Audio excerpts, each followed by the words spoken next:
Hi everyone, and welcome to this webinar entitled How to Re-engage and Retain Deskless Workers. My name is Peter Banks. I'm the founder and MD of the Thehrdirector. We are a strategic resource for senior HR and people leaders in print, person, and online. Delighted to partner with Humanforce today. Really appreciate their support here, really they're a real workforce management specialist. So looking forward to getting into the detail. So in a tight candidate-driven labour market, employee interaction and retention has never been more critical. However, after more than 2 years of constant change, many workers feel burnt out, underappreciated, and undervalued. This is especially apparent in sectors that rely on shift-driven, roster-based or deskless workers, as we're calling them, many of whom were in the front line during the pandemic. So it's timely to ask, how much is employee disengagement costing your business? Let's introduce our panel. Joining us today is María Rodriguez, who is the VP Human Resources at GXO Logistics, and also Nathan Miller, who is the Managing Director for the UK at Humanforce. So hi to both of you, and thank you for taking part today. Thanks. Right, thanks for having me, Peter. You're welcome. Let's find out a little bit more about our panel, shall we? So, María, if you could tell us a little more about you, your organisation, and your role, that would be great. Great, thank you, and thank you, Peter, for having me here today. So GXO is a $7 billion business, 130,000 employees. So we're very much a global leader in terms of providing cutting-edge logistics solutions for multinational companies and blue-chip market leaders. So the purpose of the business is to move goods through very smart, leaner, and faster supply chains. So my role is the Global Vice President of Human Resources. I support different business units and functions within the business, and I'm really excited to be here to discuss engagement with this amazing panel today. Brilliant, thank you. Thanks for your name to just trick me up all the way through as well. I appreciate that, so thank you. Peter is a lot simpler, I know, but I'd much prefer yours. Okay, Nathan, tell us a little bit about you, a little bio, please. That'd be great. Yeah, absolutely. Thanks, Peter. And to echo those comments, it's just nice to be here, and I think it's a good topic to talk about this time. So I have the pleasure of looking after the UK and European region with some Middle East and Africa for Humanforce. Now, Humanforce, in its current format, is a 20-year-old workforce management solution with a global footprint, and we, through our network of direct clients, service that workforce across the continents of the US, Europe, Middle East, Africa, and our founding region of APAC and Australasia. So nice global business, great footprint, and through the amazing client base that we've got, we support people in all of those regions. Thanks, Nathan. And I think that's what makes this a great panel with both of you, with that global kind of aspect here in terms of what we're talking about today, because this has impacted everyone globally, let's face it. Listen, let's turn to our first poll then. So listen, everyone who's joining us, please do take part in the poll. They will pop up on your screen in a moment. And the first one is, the question is, do you track employee engagement in your organization? So pretty straightforward one. 4 answers. A, yes, we have a formal process in place to assess employee engagement, i.e. pulse surveys, engagement surveys, etc. B, yes, but it's done on an ad hoc basis, so one-to-one conversations, informal feedback, etc. C, no, we have nothing in place. Or D, not sure. So if you can have a go at the poll, and then as soon as they're in, we will feed them back in. Just gives us an idea of what you're doing out there. María, let's just give us a quick predictions on what you think might be top then. I will hope to see that most of the companies and our fellow leaders in this call, they already have a formal process in place, but let's wait and see. Okay. Nathan, similar?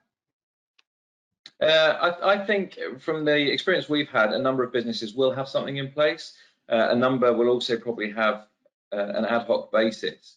So it'd be interesting to see which one of those two might win out. And it's pretty critical at this point that people are at least thinking about it if they're in that third category with nothing currently in place. Yeah.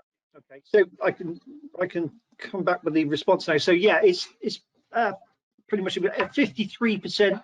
Yes, we have a formal process in place, and then 7% yes, but it's on an ad hoc basis, and 40% at the moment, no, we have nothing in place. So yeah, there is a not quite a 50-50, but there's a reasonable split there, isn't there, in terms of people kind of looking at this. So okay, all right, well, let's move to our sort of first question, really, and let's get right into the nitty-gritty, I guess, of this this session, really. So the issue of employee disengagement never goes away, but I guess, as we said already, the turmoil of the last few years seems to be particularly challenging today. So give us some sort of understanding, Marilys, of what is going on in your organization. What are you seeing and what are you living through at the moment? Yeah, it's very, very interesting times nowadays, especially, as you said, coming out of the past couple of years, where in our case, majority of the people, they are deskless, majority of our workforce operate in warehouses. And what we've seen is that what it has shifted is the connection that people have with work. And it also shifted how people became more vocal about what they need, what they expect. And kind of like, at the same time, we see some levels of exhaustion. We see people who are tired. We see people who, went through so many personal circumstances where now it appears to be that it is okay to bring emotions to work. It is okay to come and talk about how you feel, how you are, what you need. So for us, that has given us even more additional information around what can we do as an organization to build more engagement and a more productive and happy workforce. Right. Okay. So yeah. So there's very much more. I think that everyone's finding, because it's changed completely, isn't it? People working from home, that's had an impact. So Nathan, what's your take on this? As a workforce management specialist, what are your clients saying are key challenges that you're seeing too? So you mentioned the term employee disengagement. I think if we look at that quickly, that's a push factor. If you've got an employee and there's disengagement, they're going to be, I think, in my opinion, looking to leave your organization if you don't do something about it. What I'm hearing from most of our client base at the moment is, as they're recovering and re-emerging at whatever stage post firefighting the pandemic, is the word they're using is, what are we doing to drive engagement, the pull factor for people and resources to want to continue to work with us.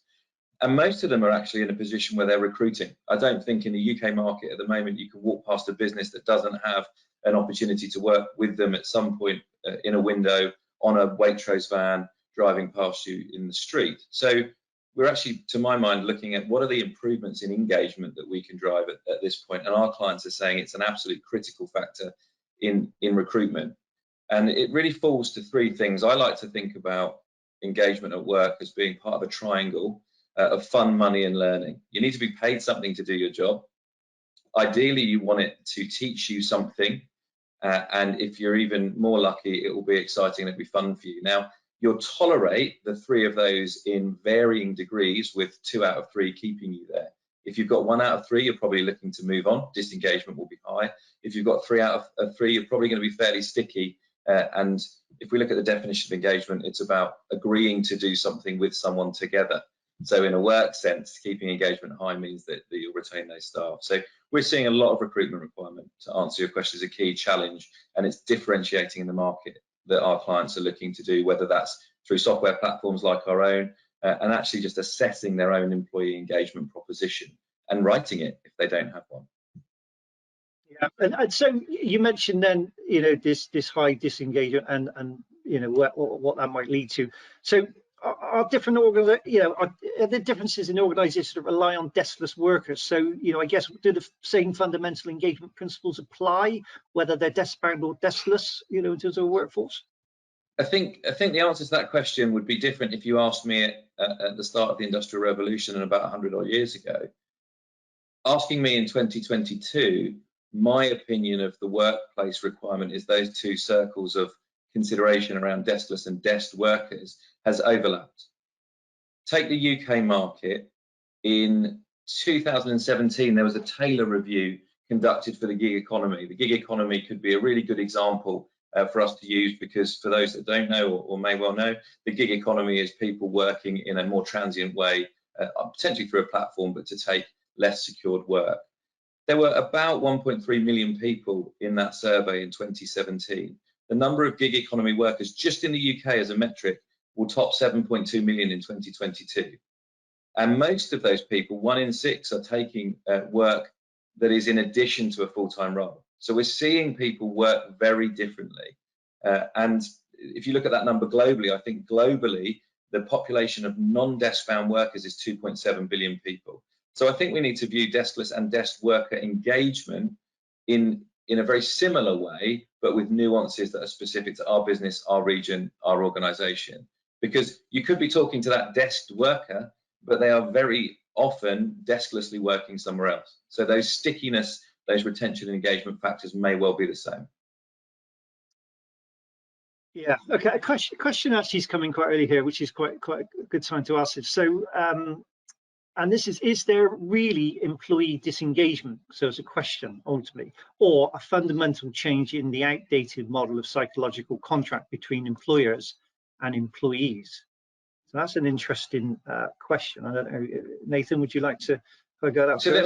let me just reiterate, in the hope that you can confirm I've understood that, Peter. Are we discussing that actually is it a disengagement at work, or is it that the tools being deployed don't match the current market environment?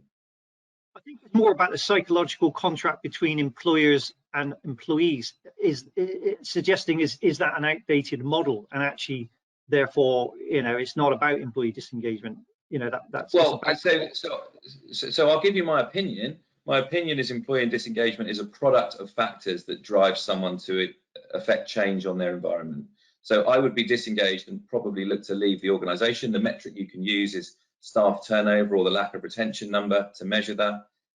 Going back to the more interesting point for me is, do we think the model might be outdated and up for review? My personal opinion, if you look at 5 years seeing a massive growth in the way people work, I'd absolutely want to be reviewing that if I was in a large people business, to make sure that we think we're getting it right with something as simple as, do we communicate with our workforce demographic in the right way, on the right day of the week, at the right time to take work?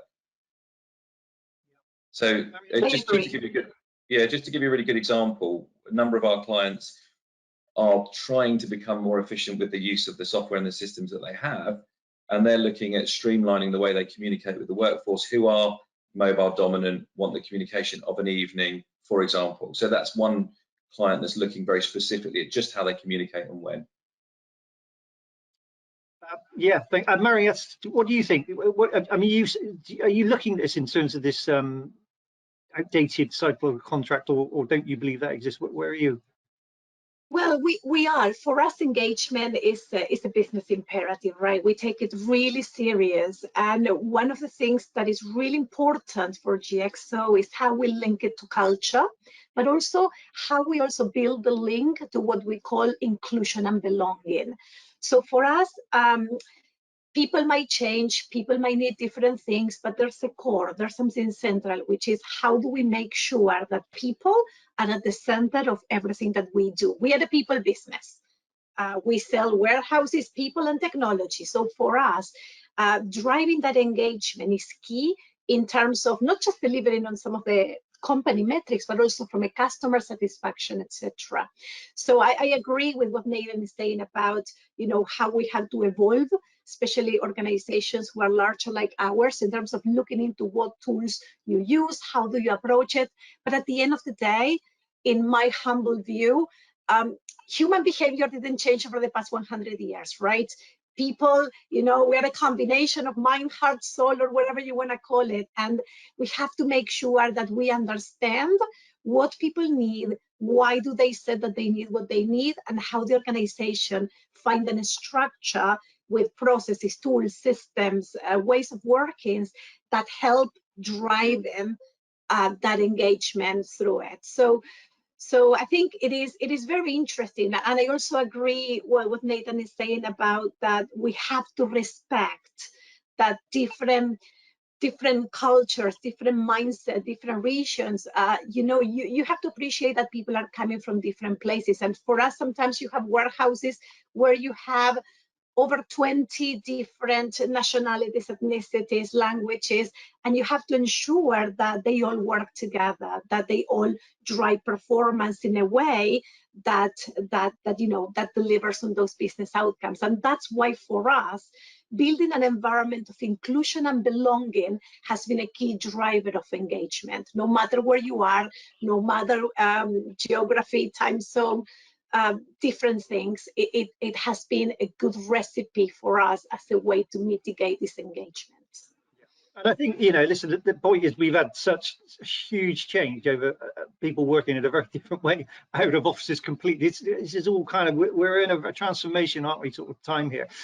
Mariella, just coming back to some of the work you've been doing in this area, because I know you've been working in this kind of desk-bound, deskless work, and so tell us a little bit about your own experiences in terms of, are there differences? What have you found and what have you been doing in that space? Yeah, so I think the tools that we've been using are very much the same. For us, it's what have we done about the data, and it's about looking into the follow-up on getting the data and mirroring it into some of the best practices that we have done. And I'll give you some tangible examples. We have a very good platform through Workplace where people communicate some of the best practices, and sometimes it has been saying, okay, this is what's going on in this site, these are some of the challenges and opportunities, what else have we done somewhere else that we can replicate or that we can bring into. So there's so many things, as you can imagine. We have almost 1,000 warehouses and we do so many different things around engagement. But if I have to summarize, I would say for us, it's about listening, communicating, celebrating, and then delivering on people's expectations. And that has been quite similar, the approach, if we are talking about desk-bound or deskless. Of course, people need different things, and for us, is being nimble and agile to accommodate and facilitate solutions that were very much relevant for that population group. Okay. All right. And let's go back to, because obviously a big part of this is engagement. So Nathan, why does it matter so much, engagement? And I know you're a firm believer in this should be a leadership priority, shouldn't it? So just tell us why. Yeah, it absolutely should, because I've not found a business that you can operate anywhere in the world that doesn't have people in it, principally in some form somewhere. And if you come back to the fun money learning piece, I have a true belief if you get that right, you create the bit that Mariella is talking about in terms of culture, and workforce output goes up, I believe, when engagement is high. And I think she's absolutely, in my mind, right. Of every example I can think of, poor engagement is normally linked to poor communication, and good engagement is normally linked to good communication. But I think there's a number of famous branded banks and others that try and advertise on the basis of talking the local language. So I think finding the communication method that's right in your business with a good, succinct message as to why culturally and corporately it's a good business to be with, making them feel celebrated and empowered is critical. So I believe without those fundamentals, you're going to struggle to get the best output from your business, because you'll see all of the negative implications: higher staff turnover, poorer work output, less engagement, higher theft numbers in certain business models, more waste and damage in others. So there are metrics you can see. I absolutely think it should be a leadership priority, because it's always formed for me around culture, and culture normally is best embodied, in my mind, when the whole organization starts to say positively, it's the way things are done here, and it's a nice place to do business. So I do think it's a leadership priority, and I think engagement, when it's right, creates an output and a performance for that organization normally well beyond expectation, in my opinion. And our clients are saying that there's two things I'd like to just give real tangible examples of. Using a platform like Humanforce, one of the key outputs people find is that communication tool is embedded within the software. So being able to communicate and let people know where they need to be at what time and when was actually really amazing. Just recently during the pandemic, when a particular client had to repurpose their entire workforce to put them into the very test centres that we all needed to use, and they did that for the government within 7 days using the platform. So workers that would have been out of work and nervous and no employment were redeployed very quickly using a platform, using human force. So communication was instantaneous. The second thing is a platform like ours communicates payroll. So we said fun, money, and learning. A large number of employees seeing how much they're going to earn and when accurately on a displayed timesheet has been, the feedback we've had is unanimous around the reduction of anxiety. So these are all things that the leadership can take on board, has a real day-to-day life impact to their workforce. Yeah, you know, anxiety, that's kind of where we're at, isn't it, in terms of what's happened over these last 3 years, and it's through the roof. So anything we can limit that. And I think, yeah, equally, we're in, again, trying times with inflation and all sorts. So, Marianne, just from your point of view, you've obviously seen poor engagement, I guess, through the business and the impact that it's had. And I guess when you've been able to, what have you been able to turn it around? What positive outcomes have you seen in terms of improvement? Yeah, well, for us, engagement is really critical because we are in a fast-paced business with double-digit growth. When you look at the speed between customer winning an account and putting in place a startup or an implementation of a new site, sometimes in a matter of weeks.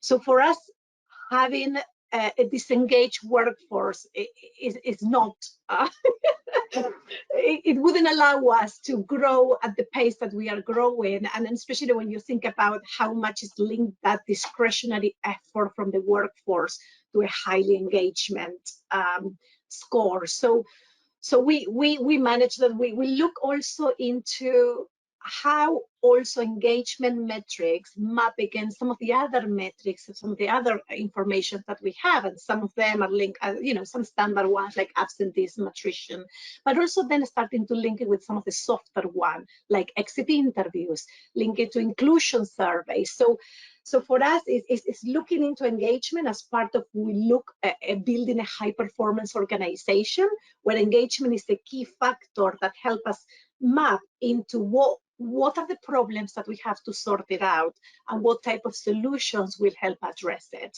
And you mentioned anxiety. This has been pivotal for us, which is how do we build leadership capabilities to provide a safety net for people to be able to speak up and for people to be able to say, hey, I'm not doing well, and not to feel penalized, which is something that if you will ask 2-3 years ago, people were a bit more reluctant to come and say, hey, you know, I'm stressed or I don't know how to cope about it. So for us, it's also building that awareness of helping also leaders, especially, you know, you have these high resilience, strong leaders or strong colleagues working with others who display a different set of skills or competencies. So it's how do we help people understand and be more compassionate about people and help us understand and realize that we have to meet people where they are and we have to help them to move forward. So also by building that capability in leaders has helped us to drive forward engagement, because now people are more open to hear that what's going on, why it's going on, and then what can we do about it, which we encourage to work collaboratively. And you clearly, this is a leadership priority. It has been for your organization, then I gather. And it is some of the kind of, do you think it's been easier to put up that high because of the kind of, I guess, some of the measurement that you've had on this, and you've been able to communicate that back? It's been a journey, Peter, and you know, an organization as big as ours, you know, you have different pockets where some of these practices have been more mature, and some other pockets of the organization where we are still developing. But for us, is having, when we think about engagement, is having the top management support, blessing, sponsorship. That has been absolutely key for us to drive engagement priorities, because, you know, sometimes you also said who owns engagement, right? And normally it sits in HR, but for us, we've been doing a lot of work around building management accountability around engagement, because this is not an HR priority. And we keep saying HR is not at the floor every day. HR, you know, yes, they are, but how do we build that management accountability so every supervisor, every manager, every team leader, they own their own team's engagement. They own their own understanding what the data is telling. They own about putting an action plan. They own that communication, and that's the journey that we have started, and that, you know, it never stops, right? This is not a one-off, and we know that we will continually have to continue building capabilities to get better and better. Thank you. Good. Okay. So, any questions? Thanks for the first question, by the way. So, any other questions? Please do ask them. And as I say that, here we go. So, I've got another one for you. So, what is the benefit for deskless workers to engage? So, many deskless workers enjoy not being tied to an office or desk, have other interests they may engage in. By getting rid of the desk, as was stated before, some of deskless workers have more than one job/role. This may see the discretionary engagement of workers reduce as there are a shift in employee priorities regarding engagement. So what they engage in and why, aside from the work needed to satisfy their contract. So yeah, and then just saying that's just a question assertion. So what are your thoughts? Did you get all of that? That makes sense? Yeah. Yep. Yeah. Shall I Yeah, just Nathan, pick up on what we're seeing in the deskless space? I think Maria-Ángeles will probably support me here, but that's yet to be seen. I think my view of the deskless worker environment is similar to that of the desk. You have to have, as the business leaders in your organization, a selection of tools that you can use, as we said previously, to engage with the workforce in their space. Because let's just caveat, we have never before, as a world, I think, operated in a time of such significant global change to the methods of working since the Industrial Revolution. If you look back to the ability that globally we've looked at wholesale outsourcing from offices to work from home environments, people going back to hybrid models. So we have a real opportunity to look at this, benchmark, change, and influence. But in doing so, I think we need to upskill ourselves as leaders. And Maria-Ángeles talked quite clearly for me about the management tool set that these people need to have to engage with their workers. And we need to provide some systems and some processes that mean that the deskless worker can engage as much or as little as they need to effectively output and stay involved in their definition of engagement. So let's be clear, engagement for them is usefully coming together to do an act of work with the organization. If they just need the timesheet, the location, the date, their outputted payroll sheet, and a diarised regular one-to-one with a line manager, that might be all that they want. But we as an organization, as a leadership team and our clients are trying to address the workers' needs of tomorrow to make sure we have the suite of tools available to keep all of those individuals with varying needs engaged. And some of those people, let's remind ourselves, are naturally extrovert and might get energy from other people. Some are naturally introvert and want less input. A number of the workers we engage with very specifically are on their way between jobs while trying to secure shifts and take work at the next job. So they need those platforms to allow them to do that. And they might not want a telephone call, a 5-minute conversation.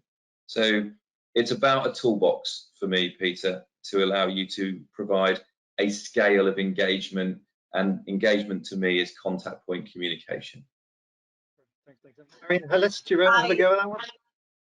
Yeah, no, I agree with Nathan. And, you know, for us, there are two campaigns that have been so core into what the person who was asking the question are very tuned in. One is what we call it we, not I.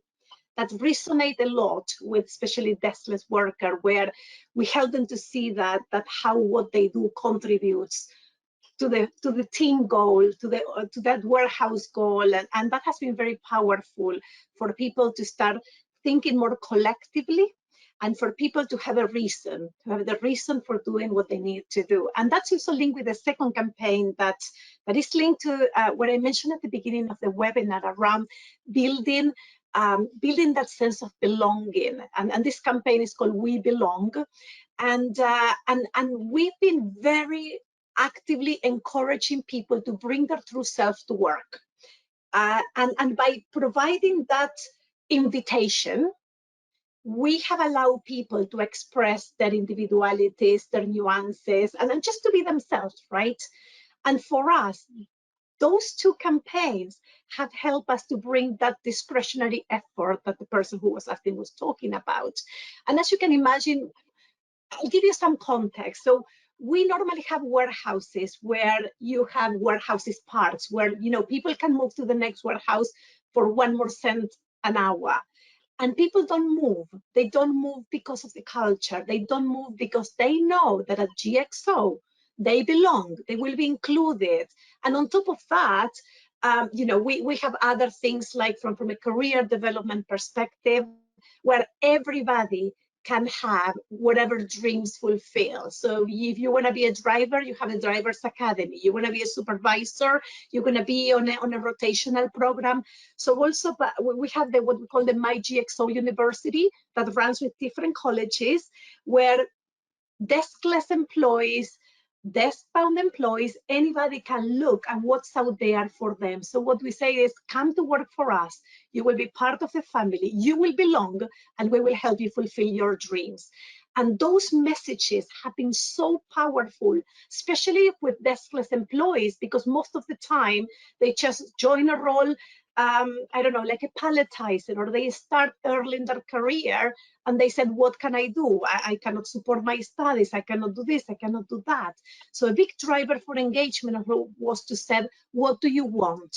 And then for us to give them the platform for them to either go to school or study or qualify, etc., etc. So yes, I agree with Nathan. And I think that sometimes it's the little things that matter the most, especially with deskless employees. And that has been very, very important for us as we put in place some engagement actions following up on the data received. Yeah. So thanks. And I think that ultimately we're saying here, you know, whether they're deskless or not, it shouldn't really matter. It's kind of how you engage and communicate with them and bring them in. Yeah, okay.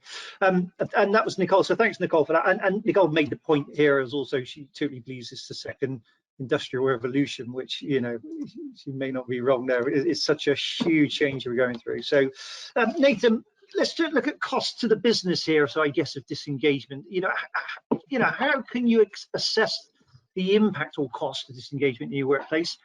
What are the metrics you can use to track progress, or not, as it may be?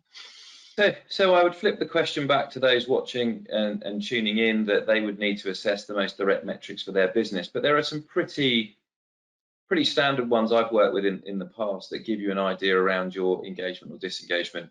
And I think I mentioned one of them earlier, which is you can start to look at just your raw staff turnover levels, whether that's within your flexible or deskless worker number and within your permanent team.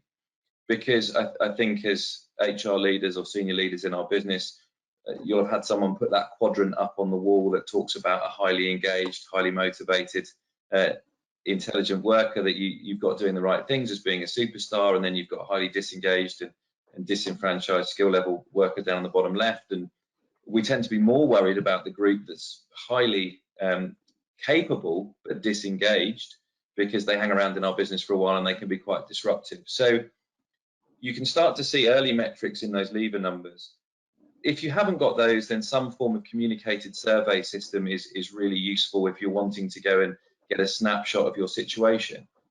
But what people with a solution like Human Forces are starting to actually look at quite accurately is how quickly from when they release a shift for being available to be taken for work are people accepting it. Is there a day of the week that gets a better acceptance? How quickly is a certain group accepting?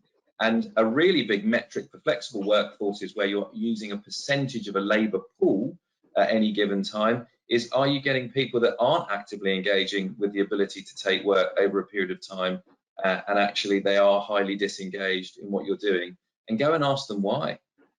So it's really about you defining your business metrics, but there are fairly obvious functional ones that you can use. And then I'd like to hear from Maria-Ángeles about the much softer cultural ones that I get excited about, but she's better placed to answer, I think. Oh, no, I agree. So for us, turnover, attrition, you know, this is the clear link. Also, it's very interesting for us that we hire thousands of seasoned workers during peak it's very interesting to see how many people return, right? You hire them for a season and then you call them again. And you know, that shows especially what are the sites that are doing great things and what are the sites that from an engagement perspective, there's you know, more opportunities to improve. We have a lot of soft surveys from, especially, you know, when you think about disengagement linked to exits. Our exit survey is quite qualitative, so we very much ask a lot on the why, and we do interviews also with people just to also get to the bottom of why are saying what they're saying, because you know, sometimes it's easy to click a box or put a score, but there's so much more when you start running some focus group and you try to understand where is this coming for, why, and then also you get people to just say what can you do about it. So so for us, we also have some inclusion survey. There are some other pulse survey that we are running as well for certain population groups when we want to, if you think about over the past couple of years, and I know that this is about deskless, but if you think about also deskbound, we run some surveys just to check how people were feeling with, you know, you have people working from home, and as you know, we have the warehouses with people working on a continuous basis on a 24/7. So we wanted to get a sense of how people were feeling. So I think it goes back to focus group, it goes back to conversation, it goes back to sitting down with those leadership teams, just trying to have a conversation. We look into running some comparison charts. We look into patterns and trends in overall data. So there's a lot of analysis behind it, but at the heart of everything we do is not the data, is what the data help us to then drive the conversations. And then from there, engage with the same people to put in place what are we doing next. Yeah, I think just to add to that, if I can, one of the practical activities that I've seen done before, I've actually done, and actually for me, the realization when I joined a software business is it's exactly how we onboard our customers. Is when I worked in a people-based, flexible people-based business that I was fortunate enough to own, one of the things that we focused heavily on was our onboarding process. But we asked them from a customer experience perspective, why did you choose to come and work with us, and what are you hoping we'll do for you? And then after their 12-week initial process, we went back and said, have we done that? Did we match that expectation? Because I wanted the gap of the people that were still in my business that I could affect change on. And I wanted to move my focus actually away from that than being so heavily focused on the exit interview with someone who's already made the decision to go. Because I could retain them for a cheaper cost than I could let them go and replace them. And I wanted to focus on that 12-week onboarding. And when I joined the software industry, it's exactly what we sit down with our clients and talk about in their professional services rollout is, what do you want from our proposition, and have we measured ourselves against that? So I think from an employee perspective, that's a real takeaway for me and something I'll continue to do as a process at the front end of that onboarding for employees. Yeah, but you know, one of the things, and I love that, and we see that a lot now when we're starting to mix in and bringing in the new generations into work, because the expectations is completely different. So when you're talking about that onboarding and how do we start building that engagement from day one, and how do you ensure that this is perceived by the new employees and the new employees and is seen as a true business imperative. And it goes back to putting people at the center of everything we do. I know it sounds cliche, but it is about how we make people feel, what has been a true driver of success when it comes to engagement. And as you said, it starts from the beginning. It starts from when people get into the door, and it goes through the full employee cycle. And just to pick up, I was fortunate enough to attend our global conference that we've had post-pandemic for the first time. And our global leader and CEO, Clayton, is absolutely laser focused on pressurizing our business as that software platform proposition to add value to that deskless workers requirement and their onboarding and engagement need in their life cycle, but matching that with that management information and tool set that we need to give to the people deploying the platform to communicate with their team. And we're not going to get all of it right immediately, and we get an awful lot right now, but it was really great to come away knowing that we want to own and support and develop in that space, because as you rightly say, the comment was, it's the empowerment and the importance of both the workers and the people that need to support working with them. So it's a great place, great time to be involved in it, I think. Passion is clear here, you two. Passion is clear, which is I can see on this topic. Marion Hillis, just very quickly, did you ever put obviously a cost or put a cost to disengagement on the business? Could you see that in monetary terms or not possible? And what I know you mentioned, were there any pure metrics you were using or you are using? I would say not at the global level yet, but there's already been some metrics specifically around startups and implementation where you see that getting to what is required to be done on the time frame that has been set up as best practice. If you don't get there, that can be a clear sign that there might be some engagement issues. So this is something that we are thinking of, especially as we said on the fast-paced nature of the business. And also we are a one-year-old company because we were part of a larger organization and we spun off a year ago. So this is something we're starting to look at on a more big level. But right now there are already indications on how this is impacting. And as you can imagine, if we don't deliver on our commitments with new customers, this is not a good start of a good commercial relationship. Yeah, no. Good, let's move on in essence of time. So Nathan, obviously a lot of talk in recent years about employee experience. So it's kind of a phrase that we hear time and time out, quite rightly so, and how HR policies and strategies must be built around it. So do you think some employers have struggled to adjust to the new expectations of their workforce, because it has changed, isn't it? Have they struggled? I probably can't answer whether they've struggled without talking to them directly.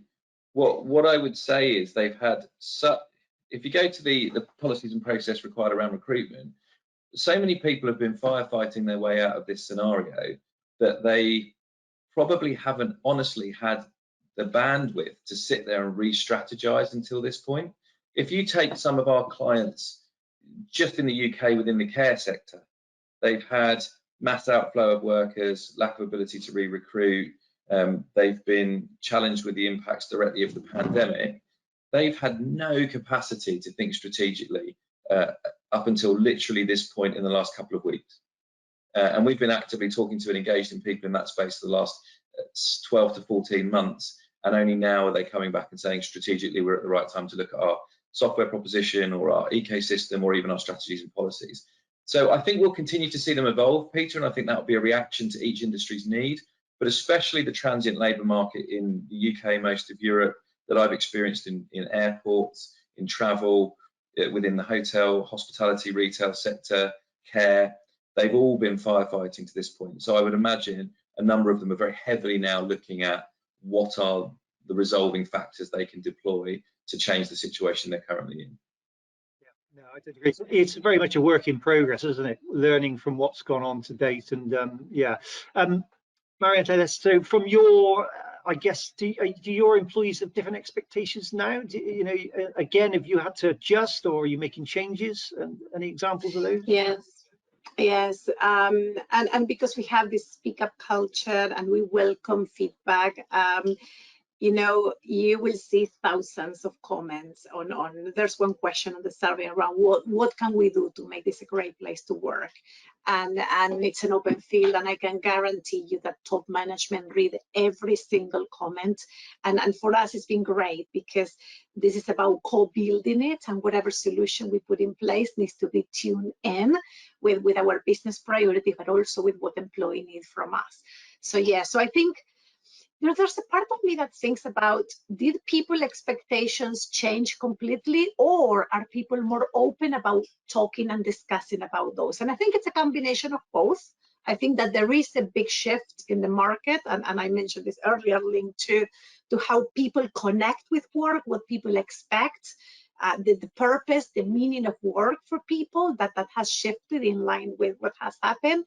And I think it will take a while for organizations to keep up and to move because I think this is happening so quickly. And I agree with Nathan. I mean, our organization we're running.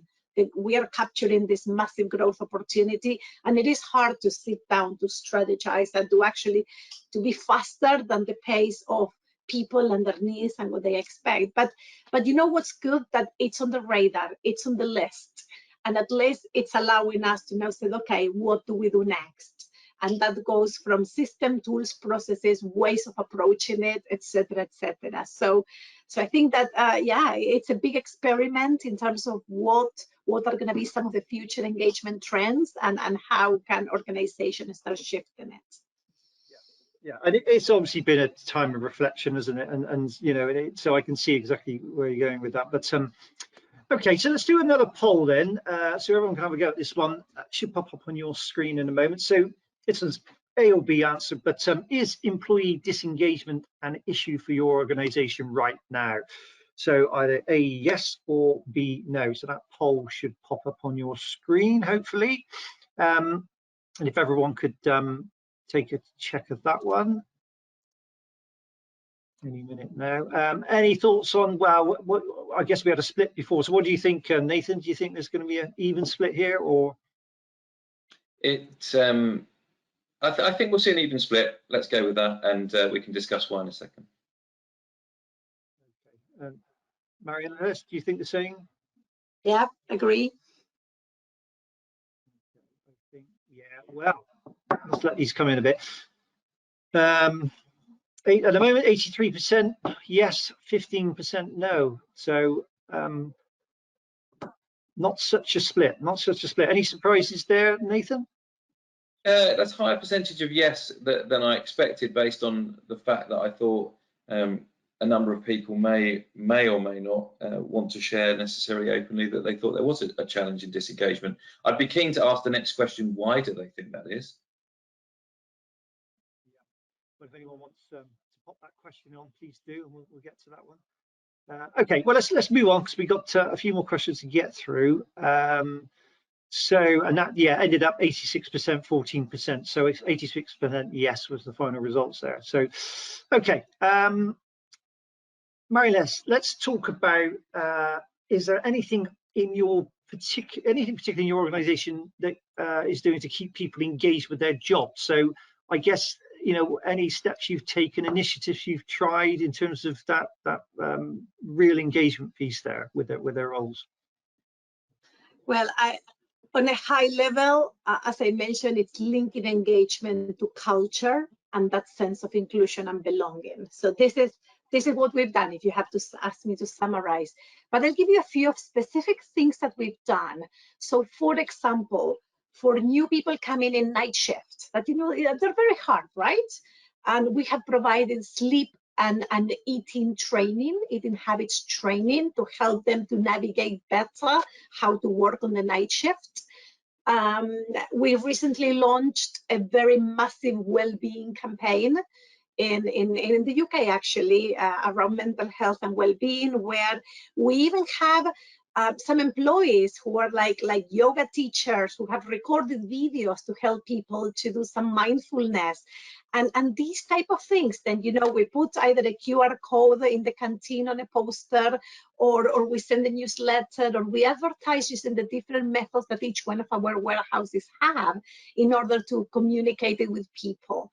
We have changed some of the times and in some of those meetings to make sure that we allow everybody to attend.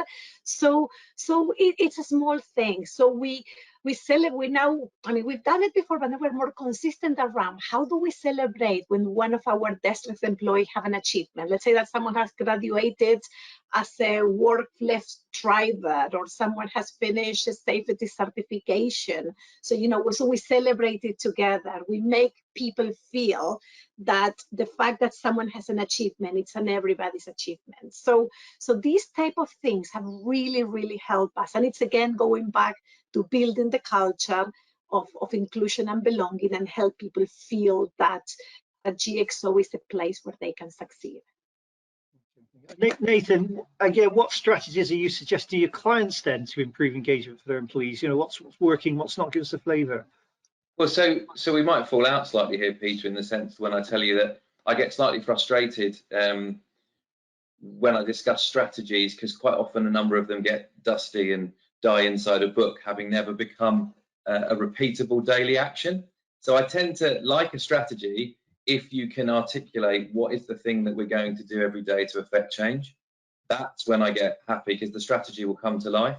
So my business is successful on the basis that we look at the frequency with which we talk to clients and we talk to each other. That's one of our base requirements. I have a 10-minute stand-up meeting with my team every single day as part of our engagement process, and we've got client pattern and frequency to communication.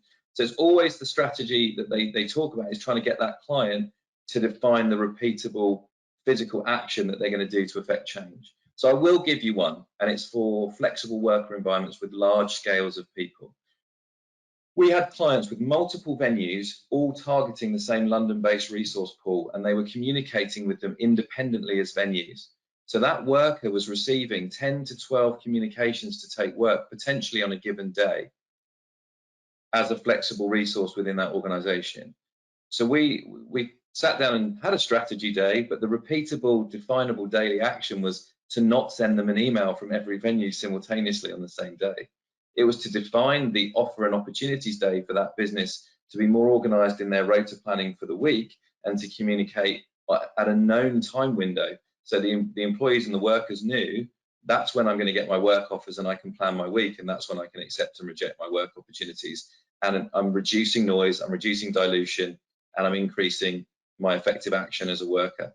And it goes back actually to the point from one of our watchers writing in to say, is the process matching the requirement? That toolbox has to match the sliding scale of communication needs for those people. So it's defining the daily repeatable action for me is the strategy with each client. Okay. And final question then, as we're rapidly running out of time. So let's turn to technology. So technology has played a huge part, hasn't it, in the last 3 years, of enabling us to continue, many of us in our organisation. So Marie-Hélène, so how do you see technology fitting into this equation? I guess we're talking about deskless workforce. With, I think someone mentioned before, using laptops, computers all the time. They're not. So how are you using technology? How do you see it sort of moving forward? Well, we are using technology, and I can see that this is not going to go away. It's actually going to increase. What I will probably say is the journey is how we're going to be helping some colleagues to embrace the technology. Because, although people are quite used to it, there's still some pocket of people that are very much reluctant to embrace it. But for us, we are a technology business. We offer technology solutions to the most challenging supply chains problems. So even from the nature of the business, technology is on the forefront. And when it leads to engagement, for us, it's about how technology helps us to gain more insights in order to drive solutions to any problem we need to address. So there's a piece there that you're doing a lot of research with that tech, and then actually then also using how you're going to use it going forward as well. So Nathan, also, what sorts of tech are you seeing? I guess either now or on the horizon, because I'm sure just to keep deskless workers engaged. So what are you seeing out there?